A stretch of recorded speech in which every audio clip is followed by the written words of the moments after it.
was part of the team that brought Pokemon to the U.S. Wow. Was on Mercedes-Benz account team, and I started managing large trade shows where they didn't have event coordinator, and this was during the time again in the 90s when people were building $1 million booths and giving away all these tchotchkes and hiring, model teams. There was a lot of money being spent on conferences and trade shows. And as a result of that, I was able to do a lot of freelance. So I would spend less time flying and more time actually on the road, but on the road making, good connections. Good. Very nice. And so then... the nonprofit stuff came into play. Nonprofits kind of came into play because I was still with Delta. I wasn't flying as much because I was trying to build up income other ways. But I realized that I was never going to get out of the airplane and into the office unless I had a graduate degree. So I went back to grad school to try to, promote myself because I at that point did not want to be a flight attendant. So I got my master's in business administration, my MBA, and now I realize that MBA just does not mean as much as it used to back in the 90s, That's probably a very expensive lesson to learn. But, once I got my MBA, I decided to, I had 2 job offers. One was for a for-profit, and it was in the aviation.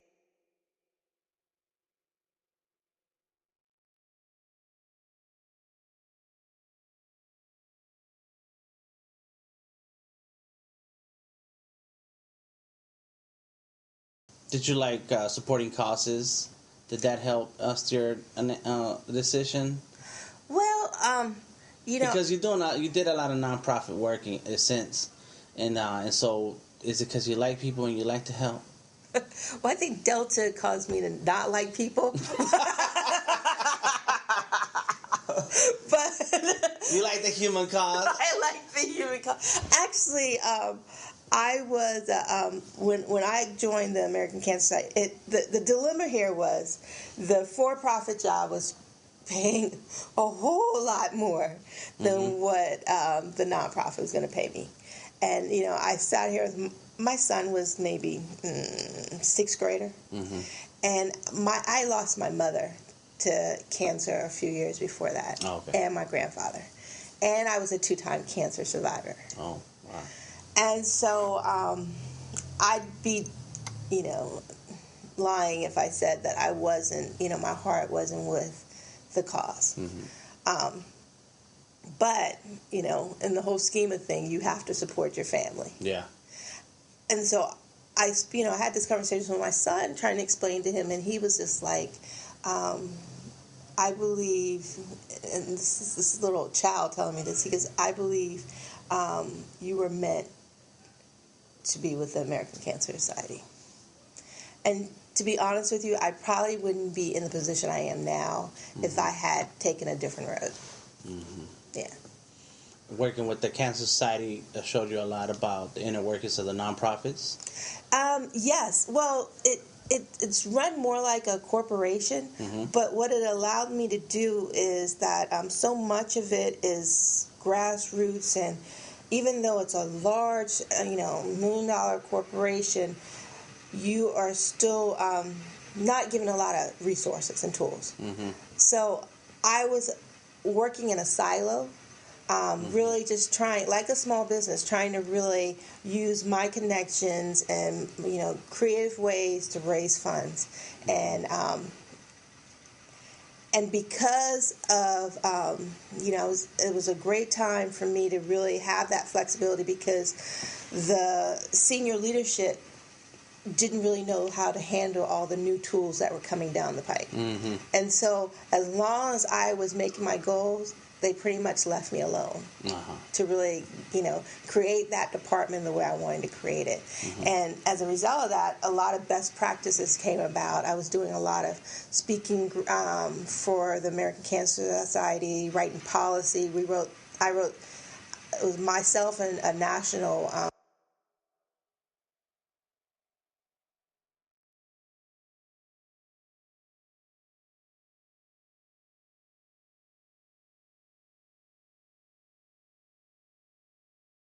So when did YFusion MG come about, and what does YFusion MG stand for? Great question.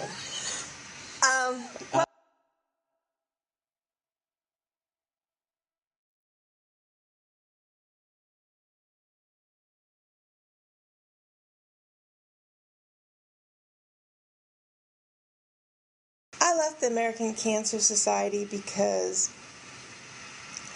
we had been tremendously successful. When I say we, I was a department of one, mm-hmm.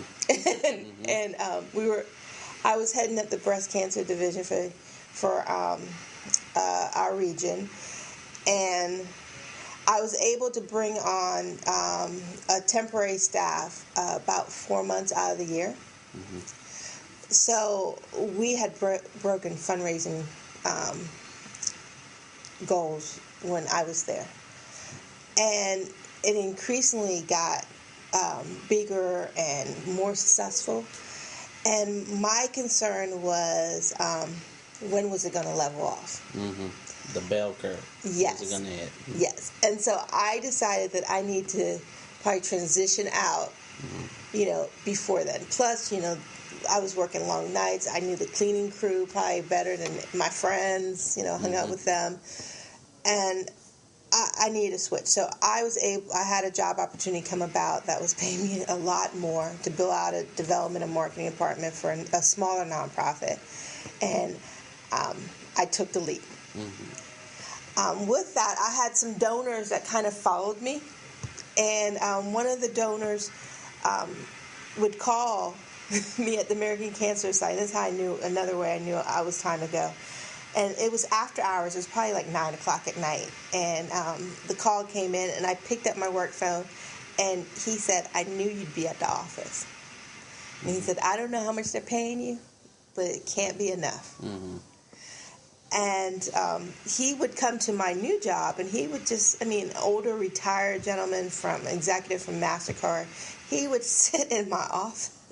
And, when you have a big donor sit in your office, mm-hmm. you pretty much are stuck. You got to entertain them, even though you're busy as all get out. But, and he would do that just often. I just realized he was bored. So he would just drill me on. So, Audrey, what do you want to do after this? Mm-hmm. What are your goals? What do you want to see happening? And I kind of told him my vision about how I wanted to start my own business. I want to work with nonprofits, pretty much doing what I'm doing now, but kind of outsourcing a lot of it. And at that time, I really wanted to just specialize in nonprofits. And he was like, well, if you could name it, what would you name it? So I was thinking of all these names, and then he was like, well, check to see if the domain's name, is taken. Mm-hmm. And some of it was, and so I think out of all the names, YFusion, because I was thinking of fusion marketing, when you're blending in two different types of marketing, and that's the type of service I wanted to provide to nonprofits. And then Y was because it was a double play. My middle name begins with a Y. Okay. And then YFusion marketing. Mm-hmm. And so that's how YFusion came into play. And so he came into my office one day, and he was like, here you go. We're partners now. What? Yes. And he had registered the business as my partner. And I'm still working full time. And that's how YFusion really came into play. Wow. And so until I could really take that leap of faith, he was managing YFusion. He was trying to build up the for-profit side of it. And I had since then moved to kind of like another nonprofit. And he he brought him on as a board member, and because of that conflict of interest, I transitioned out, took over his equity in the company, and been in existence since then. Wow. Yeah, running it full time since then. That's good. Yeah. You had somebody who sat with you and said, let's make it happen. Made it happen. And I don't know if I would have done it if he hadn't. It was very weird in the beginning, though. That's a weird way of mentoring.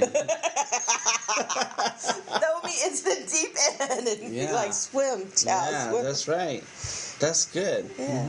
And so your focus was nonprofits, and that's what YFusion started with. Yes. And now you're transitioning to add in other, because I know I've been to a lot of those info sessions, and we see all types of businesses in there. Yes.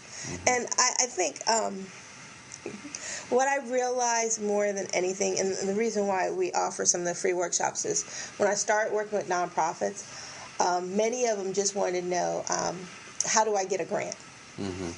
And for our listeners, a grant is something that a more established nonprofit should be going for. Sometimes it's difficult when you're just starting out to get funding from a grantor. And there should be other ways to build up revenue. So I realized that there was a lot of need for training. And there are wonderful training opportunities here in Atlanta, but they're very expensive. And a lot of it, it's not only expensive, but I feel as though some of the facilitators haven't been in the trenches. Either they're speaking from a leadership perspective, or they're speaking from someone who is working in a for-profit industry and kind of applying their knowledge to something in the for-profit, which isn't always able to transcend between the two.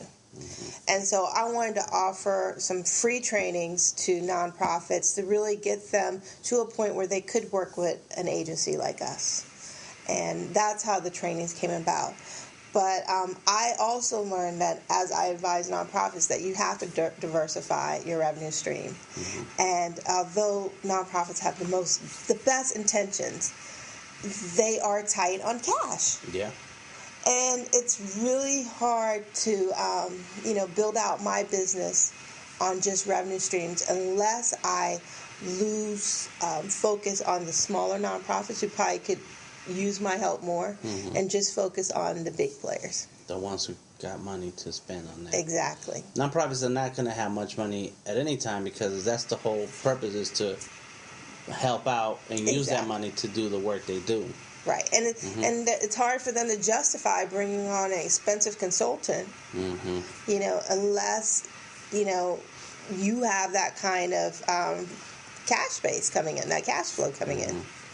But by doing that, if you do spend the money on a consultant, you have more tools available to you to find more money. Exactly. And that's something that even small businesses need to realize. Yes. You have to build out your toolkit in order to be successful. Yes. If you're not, you have to have a website, you have to have business cards, you have to have something to give out to someone, and you have to keep building your business, because if not, then are you really even a business? Right. You have to, I guess I have to figure out what the definition of business is and what your method. Yeah. But all of it has to include some kind of cash in. I agree. Yeah, otherwise it's a hobby. Yeah, I agree. Exactly. Yeah, that's a hard lesson for artists. We do things because we love it, we enjoy it. Nobody pays you for it when you're in 5th grade. When you're 5 years old and using crayons. You're doing it for fun.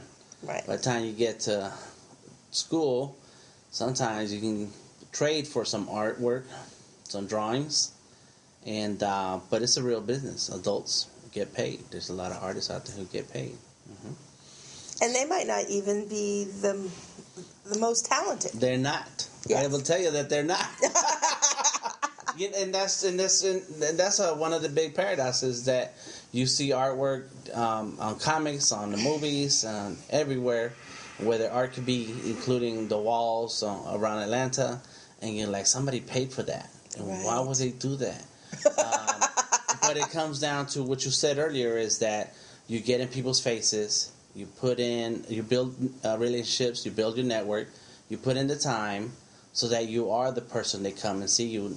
I'm not saying you didn't have talent or